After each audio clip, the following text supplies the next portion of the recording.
this is teacher Maria, and today at our School of SFB we are going to learn the basics of sketching. We'll start with toys. Please find a few toys that you like.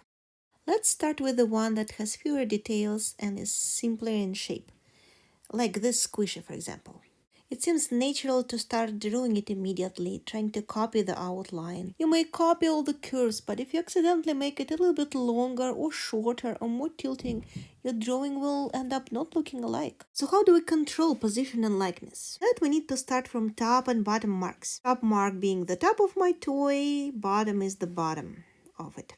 I want to make sure that my drawing will stay within these marks, will not grow much bigger or smaller. Now I find how wide my object will be and start defining the outline while looking at the whole thing together and constantly comparing my drawing with my toy. I'm pressing very lightly on my pencil so I can later erase these preparational lines and end up having just one fine line. Before drawing the eyes, I also position them, making sure they are not misaligned or one is bigger than another. And now I can lighten up my supportive lines when I have everything placed, and on top draw the final perfect outline. And color it too. My next toy will be more complex, a pushing with a cookie, and again I'm starting from an overall shape, and before I draw the eyes and the cookie and the tiny hands, I place them as a group and then start defining. Because if I start drawing the details right away without placement, I may end up with pushing that has no belly, for example. Same process here, lightening up the supportive lines, outlining with more confident ones, and color.